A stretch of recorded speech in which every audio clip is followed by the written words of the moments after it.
So this video is going to discuss some hints on how to do the Prelab for the free body diagram experiment. I'm only going to talk about how to do question 1, that is the first case, this one that you're looking at, the cart on the track that's being accelerated by a hanger. I'm not going to give you any hints on doing question 2, so if you're stuck on that, get in touch with your lab instructor and they can give you a hand in person.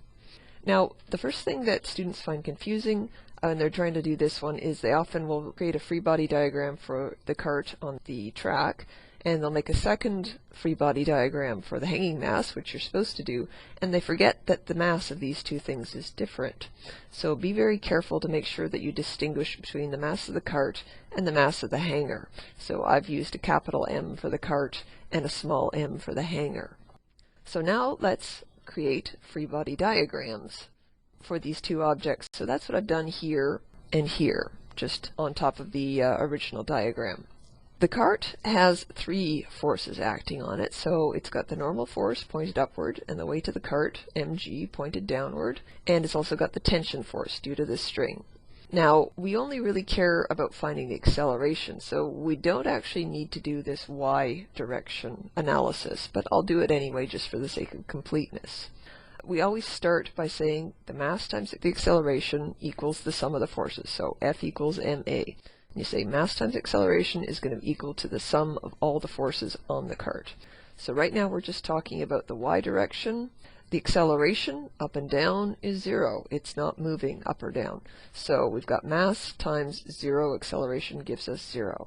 And then we sum up the forces, and there's only 2 forces in the y direction. There's the normal force and the weight of the cart. Normal force points up, so I put it down as positive, and the weight of the cart points down, so I put it as negative. So n minus w equals 0. And obviously we get to rearrange that to find that the normal force, the magnitude of it, equals the magnitude of the weight of the cart. Like I said, we don't actually need to do this to do the experiment. So let's look at the x direction now. So again, mass times acceleration is going to be equal to the sum of all the forces on the cart in the x direction. So mass times acceleration equals, and there is only one force in the x direction, that's the tension on the string. So it's simply ma equals t for the cart. So now we come over here and we do a similar analysis for the hanging mass. So again, we start with mass times acceleration equals the sum of the forces, and we're just careful to remember that the mass here is small m, not big M, so it's a different mass than for the cart. There are 2 forces on here. There's the tension in the string and the weight of the hanger.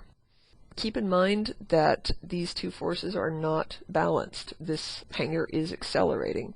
So don't say that tension equals the weight. That's not true in this case. If it was stationary or moving at a constant velocity, you could say that, but we are actually accelerating, so these 2 things are not equal to each other.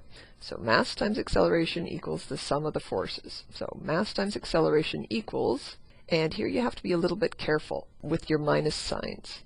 So what I've done is I have defined the direction of the acceleration to be my positive direction.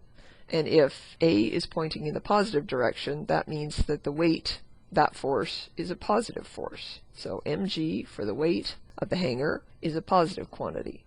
And tension, which is pointing in the opposite direction to the acceleration, which is my positive direction, must be a negative value. So I've got mass times acceleration, and I'm assuming implicitly that A is the positive direction. Mass times acceleration equals mg, that's the weight of the hanger, minus the tension.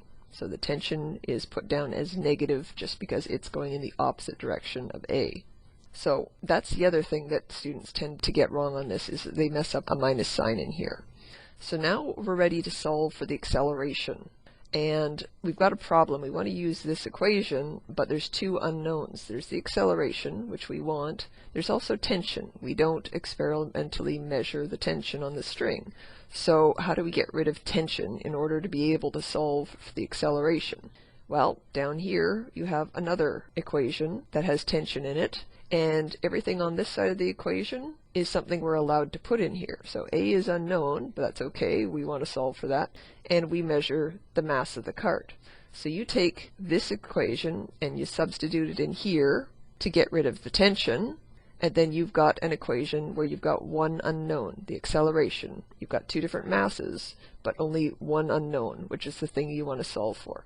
So you substitute this into here, and then you solve for A.